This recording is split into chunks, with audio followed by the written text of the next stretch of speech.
सोनम वांगचुक का समर्थन करने वाले कांग्रेसी बेनकाब। सीबीआई के एक्शन से कांपने लगा लेह हिंसा का मास्टरमाइंड सोनम वांगचुक। सोनम वांगचुक बोले, मुझे बलि का बकरा बनाया, इसमें मेरी कोई गलती नहीं। बदकिस्मती से कहना पड़ रहा है कि कड़ी सा चला, जिसका आखिरी कड़ी था कल, जब हिंसा के बाद पूरा का पूरा दोष सोनम वांगचुक पे डाला। लद्दाख के लेह शहर में बुधवार को सुरक्षा बल और प्रदर्शनकारियों के बीच हुई झड़प में 4 लोगों की मौत हो गई, जबकि 70 से ज्यादा घायल हो गए। जिला मजिस्ट्रेट ने भारतीय नागरिक सुरक्षा संहिता अधिनियम 2023 की धारा 163 के तहत प्रतिबंध भी लगा दिए। लेह में हुए हिंसा को लेकर बीजेपी ने कांग्रेस पर आरोप लगाया है। बीजेपी नेता अमित मालविया ने इस हिंसा में कांग्रेस पार्षद फुटसोंग स्टैंजीन के शामिल होने का आरोप लगाया। साथ ही उन कांग्रेसी नेताओं की भी पोल खोल दी जो लगातार सोनम वांगचुक का बचाव कर रही है। और इसे लेकर अब आपको बता दें कि बीजेपी आईटी सेल के प्रमुख अमित मालविया ने लिखा कि सोनम वांगचुक ने एनजीओ और एफसीआरए लाइसेंस आखिरकार रद्द कर दिया गया है। एक ऐसा कदम जो बहुत पहले ही उठा लिया जाना चाहिए था। 2007 में भी जब भाजपा केंद्र या जम्मू कश्मीर में सत्ता में नहीं थी, सरकार ने उनके द्वारा किए गए कई उल्लंघनों को चिन्हित किया था और कई टिप्पणियां की थी।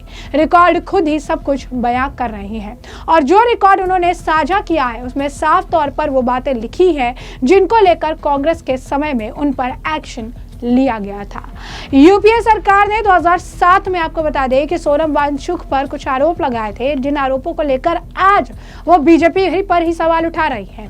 आपको बता दें कि 2007 में कांग्रेस की सरकार ने उन पर एफसीआर के तहत धन का दुरुपयोग का आरोप लगाया था। बकाया राशि का भुगतान किए बिना 200 कनाल जमीन का अवैध कब्जे का आरोप लगाया था। चीन और अन्य जगहों पर राष्ट्र विरोधी संबंध का आरोप लगाया था। लद्दाख के सौहार्द को बिगाड़ने का आरोप लगाया था। लेकिन देखिए, कांग्रेस पार्टी और उनके गठबंधन एनडीए के जो है सरकार पर उनके खिलाफ कार्रवाई करने को लेकर मानव अधिकारों के उल्लंघन का आरोप लगा रहे हैं। दूसरी तरफ सोनम वांगचुक ने NGO students educational and cultural movement of Ladakh की विदेशी फंडिंग का लाइसेंस रद्द किया गया। यही नहीं, खबर है कि सोनम वांगचुक के खिलाफ सीबीआई ने जांच भी शुरू कर दी है। इस एक्शन को लेकर वांगचुक का बयान भी सामने आया। उनका कहना है कि अकेले उन्हें ही टारगेट किया जा रहा है। उनकी ओर से कहा गया कि राज्य का दर्जा देने को लेकर मेरी मांग सबसे ज्यादा मुखर रही है, इसके चलते मुझे टारगेट किया जा रहा है। वांगचुक ने कहा, मुझ पर ही सारा आरोप डाला जा रहा है। हिंसा के अगले ही दिन गृह मंत्रालय की ओर से एक प्रेस रिलीज हुई थी जिसमें सोनम वांगचुक का नाम कई बार लिया गया और हर चीज के लिए मुझे ही जिम्मेदार ठहराया गया। उन्होंने कहा, इसमें मेरी कोई गलती नहीं। लद्दाख के लोग बीते चुनाव में किए गए वादे पूरे न होने से अब तक विरोध कर रहे। तब वादा किया गया कि लद्दाख को 6ठी अनुसूची में शामिल किया जाएगा। अब लोग उसी की डिमांड कर रहे हैं। इन लोगों का कहना है कि सरकार वो जो है अपनी उस मांग को पूरा करे। तो सुनिए वांगचुक का क्या कुछ कहना है। सबसे पहले तो मैं खुद बहुत दुखी हूँ, पूरा लद्दाख दुखी है कि इन माओं के बच्चे खो गए और उसके बाद फिर हम आरोप प्रत्यारोप का ये खेल खेलें, ये अच्छा नहीं लगता। ये बहुत दुख की बात है कि हम अपने सर से जिम्मेदारी हटाकर किसी, जैसे कहते हैं ना, स्केप गोट, बलि का बकरा बना के उस पे मर दें। ऐसा खेल हमें नहीं खेलना चाहिए। ये चतुराई जरूर है मगर समझदारी नहीं है। Clever move but not wisdom. इस समय हमें विजडम की जरूरत है। हम साथ में बैठ के सोचें कि इन बच्चों की क्या ऐसी विवशता थी कि वो सड़कों पे इस तरह से निकल आए और उसे सुलझाएं तो सब सुलझेगा। ये सीमा शांत होगी, ये देश प्रगति करेगा। ना कि हम इसने किया उसने किया, मैंने कुछ नहीं किया, मैं तो अच्छा हूं बोलें। क्योंकि सच्चाई ये है कि ये बच्चे बहुत परेशान से थे। आज ही नहीं, 2 महीने से नहीं, 5 सालों से, बल्कि 6 सालों से ये अनएम्प्लॉयड थे, जॉबलेस। और इनके जो अरमान थे कि लोकतंत्र होगा नए लद्दाख में, वो भी नहीं हुए। कि संरक्षण होगा 6वें शेड्यूल में, वो भी नहीं हुए। बातचीत पे बातचीत घसीटते जा रहे थे, नतीजा कुछ नहीं निकल रहा था।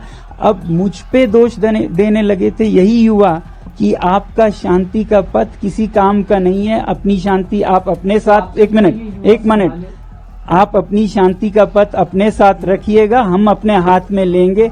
ऐसा मुझे बुरा भला कहने लग चुके थे। तो ये बहुत दुर्भाग्य की बात है। सबसे बड़ी बात ये हम माने। और अभी इनकी लाशें वही हैं और इस पे हम आरोप प्रत्यारोप। आप सोचिए, क्या ये अच्छा लगता है किसी भी देश में कि सरकार किसी एक को चुन के, किसी एक पार्टी को इसने किया। और जो कमियां हमसे रह गई इस गवर्नेंस में, इस सिस्टम में उनको हम बिल्कुल नजरअंदाज कर दें तो फिर दोबारा ये उठेगा। आरोप लग रहा है मगर पथ वही है मेरा। तो मैं किसी को जिम्मेदार नहीं ठहराना चाहता हूं, मगर एक सच्चाई भी है ना कि 2020 से हमें वादा दिया गया कि आपको छठे शेड्यूल में संरक्षित किया जाएगा। खासकर इन नौजवानों को ये वादा दिया गया था कि 21,000 नौकरियां निकलेंगी, फिर 6,000 नौकरियां निकलेंगी, और निकला कुछ भी नहीं, ना के बराबर। शायद अभी हाल ही में 1,500 नौकरियां निकले होंगी। वो बिल्कुल बेरोजगार हैं, आप समझ रहे हैं। घर पे जाओ तो वो माँ बाप की टोक सुनते थे, बाहर जाओ तो बेकार हैं, दोस्तों में शर्मिंदा हैं। ऐसे में वो भड़क कर बाहर आ गए। वो बाहर कभी नहीं आते थे, बल्कि ये जो आंदोलन चल रहा था, इन सब लोगों की एक शिकायत थी कि ये युवा पीढ़ी बहुत मतलबी हैं, अपने घरों में घुसे रहते हैं, बाहर नहीं आते हैं, क्योंकि इनको डर है कि सरकार इनके चेहरों की तस्वीर लेगी और इंटरव्यूज में इन्हें हैरस करेगी। तो ये कभी नहीं निकलते थे। अचानक कल ऐसे निकल आए, ये किसी का मतलब इमेजिनेशन में भी नहीं था। क्या आपको पहले इस बात का इल्म नहीं था कि ये जो प्रोटेस्ट आप हंगर स्ट्राइक कर रहे थे वो इस तरह का रूप ले लेगी? बिल्कुल नहीं, बिल्कुल नहीं, बिल्कुल नहीं। हम इतना कह रहे थे, कल के लिए ये बातचीत चल रही थी, फैसला। जैसे कि आपने सुना, वांगचुक ने भी आरोप लगाया कि उनके खिलाफ बीते 1.5 महीने से ही एक्शन चल रहा है। उन्होंने कहा कि मुझे 1.5 महीने पहले ही बताया गया था कि मेरे खिलाफ राजद्रोह के केस में मुकदमा होगा। इसके अलावा मुझे एक नोटिस मिला था कि मेरे स्कूल की जमीन को वापस ले लिया जाएगा। यही नहीं, मेरे यहाँ CBI की टीम आई और इनकम टैक्स को लेकर भी नोटिस मिला। सोनम वांगचुक ने कहा कि मुझे नोटिस मिला है जिसमें पूछा गया कि आपके संस्थान को 2022 से 24 के दौरान विदेशी फंडिंग मिली है, जबकि आपके पास विदेशी निवेश लेने का लाइसेंस नहीं है। हमने FCRA लाइसेंस इसलिए नहीं था क्योंकि हमें विदेश पैसे जो है हम नहीं चाहते ही नहीं थे।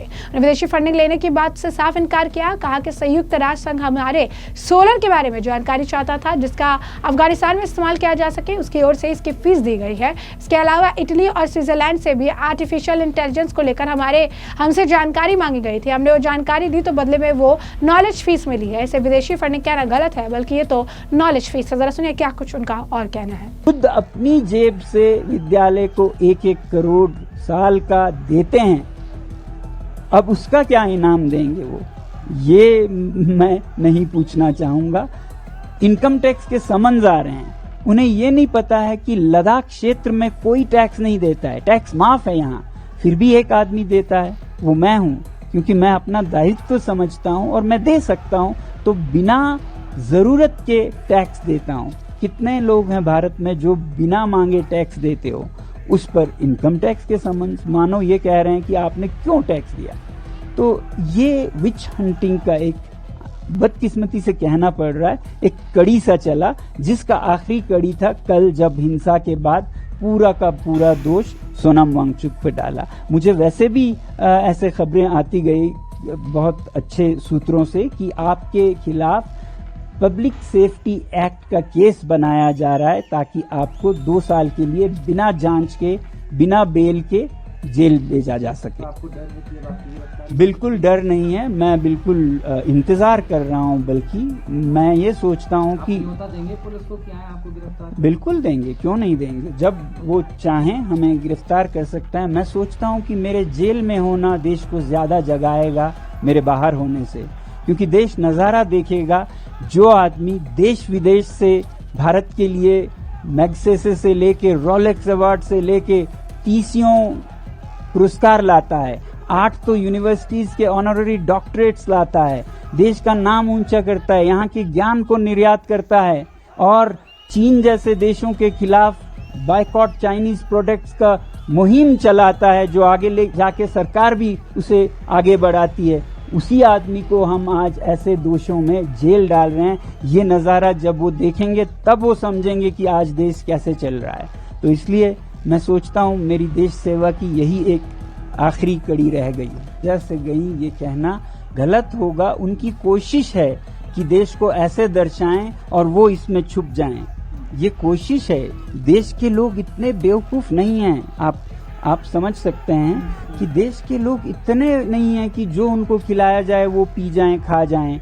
देश जरूर समझेगा कि सच्चाई क्या है। देखिए, लद्दाख वासी तो और भी 10 गुना करेंगे, क्योंकि उन्हें सच पहले से ही पता है। देशवासियों को जैसे जैसे पता चलेगा वो भरोसा करेंगे, उससे भी ज्यादा पहले से भी, क्योंकि अब तो ये 75 कठिन परीक्षणों से परखा हुआ सोना है। कल तक तो ये सोना है बोलते थे, मान लेते थे। अब उन्हें दिखेगा कि ये सोना कहीं गलता नहीं, पिघलता नहीं, बर्फ में हो चाहे आग में हो, ये खड़ा रहता है। अगर हमारे देश की जो सबसे बहुमूल्य एक नारा है, सत्यमेव जयते, उसमें जरा भी ताकत है, सच्चाई है, तो देश मुझे जरूर समझेगा। अगर सत्यमेव जयते अभी भी जिंदा है तो जैसे कि आपने इनका बयान सुना, साफ तौर पर जो है उनका बचाव कर रही हैं। वहीं आपको बता दें कि सोशल मीडिया पर इस वक्त इसे लेकर घमासान मचा हुआ है। इसे लेकर लगातार चर्चाओं का दौर देखने के लिए मिल रहा है। लगातार जो है प्रतिक्रियाएं आ रही हैं और ये कहा जा रहा है कि कांग्रेस का इसमें जो रोल है वो बहुत ही ज्यादा संदिग्ध है और कांग्रेस जिस तरीके से प्रतिक्रिया दे रही है, जिस तरीके की तमाम चीजें कह रही हैं, ये भी गलत है। इस पूरे मामले को लेकर शैलेंद्र सिंह का भी बयान सामने आया है। कांग्रेस के रोल को लेकर सवाल उठा रहे हैं, राष्ट्र विरोधी बता रहे हैं, कह रहे हैं कि अब चौकन्ना रहने की जरूरत है। सुनिए क्या कुछ कहना है इनका। देखिए, जो लद्दाख में हुआ, लेह लद्दाख में, आपके चैनल के माध्यम से देशवासियों को हम यही आगाह करना चाहते हैं। आज ये बड़ी सोची समझी साजिश के तहत, और वहां कांग्रेस का पार्षद एक शामिल है, बीजेपी का दफ्तर फूका गया, गाड़ियां जलाई गई, तो 4 लोग जो हैं वो दंगा फसाद में वहां मारे गए, तो 60-70 लोग घायल हो गए। ये सिर्फ लेह लद्दाख की बात नहीं है। ये जो राहुल गांधी और कांग्रेस और बाकी अपोजिशन जो है, जो बाहर की देशों की जो ताकतें हैं, जो हमारे देश को कमजोर करना चाहती हैं, उस साजिश के तहत ये सब हो रहा है। जो नेपाल में हुआ, जो बांग्लादेश में हुआ, उसी साजिश के तहत ये हमारे मुल्क में ये लद्दाख, ये ट्रेलर आज इन्होंने ट्रेलर किया है। अगर देशवासी इस साजिश को सभी एकजुट होकर नाकाम नहीं करेंगे तो हमारा मुल्क जो है, जैसे ये यहाँ पे लेह लद्दाख में हुआ, जैसे नेपाल में हुआ, जैसे बांग्लादेश में हुआ, पूरी दुनिया में आज जो है ये जो साजिशें चल रही हैं, और राहुल गांधी और कांग्रेस उस साजिश का हिस्सा है। देखिए, बड़ा हैरानगी आती है। अम्बेडकर ने जो संविधान बनाया, ये उसी के तहत जो है ये इलेक्शन कमीशन बने, जुडिशरी बनी, सब बने, उसी को आज ये जुटला के एक झूठा एजेंडा पूरे मुल्क देश में फैला के बाहर के जो ताकतें हैं उनसे फंडिंग लेके हमारे देश को जो एक ये साजिश के तहत आग में जलाना चाहते हैं, जोगना चाहते हैं। मैं देशवासियों को अपील करूंगा आपके चैनल के माध्यम से, सभी जो नेशनलिस्ट फोर्सेस हैं, हिंदू हैं, सिख हैं, किसी भी धर्म जाति के हैं, आज एकजुट हो जाओ और जो ये कांग्रेस की और ये देश विरोधी ताकतों की जो साजिश है उसको सभी मिलकर नाकाम करो। पंजाब में भी बहुत बड़ा फ्लड आया, बहुत नुकसान हुआ। आज हम अपनी पार्टी की तरफ से, मेरे जनरल सेक्रेटरी साहब, हमारी पार्टी के जहाँ के जो हैं लीडरान हैं, उनके साथ हमने दौरा किया है। बड़ी बुरी हालत है। मैं यहाँ भी कहना चाहूँगा, कांग्रेस पार्टी के पास फंड की कमी नहीं है, अरबों रुपए हैं। एक राहुल गांधी आए थे यहाँ, 1 रुपये की मदद नहीं की उन्होंने के लोगों की। निकम्मी सरकार यहाँ आम आदमी पार्टी की, वो तो केजरीवाल साहब दिल्ली चले गए, भगवंत मान जी हॉस्पिटल बैठ गए। लोगों की सुध कौन लेगा? ये तो सुखबीर बादल जी हैं, चलो हम कहेंगे कि वो लोगों की मदद कर रहे हैं। हमने अपने कार्यकर्ताओं को कहा जितनी हो सके लोगों की मदद कीजिए, लेकिन देश में आज जो साजिश हो रही है उस साजिश को हमने नाकाम कर रहा है। ये तो हमारा देश टूट जाएगा और ये गजवा हिंद की साजिश जो है ये कामयाब हो जाएगी। जैसे में हमने तमाम बयान सुन लिए और हमने आपको जो पूरा मामला है विस्तार से बताया। इस पूरे मामले पर अब आपकी भी जो राय हुआ हमें कमेंट सेक्शन में कमेंट करके जरूर से जरूर साझा करिएगा। धन्यवाद।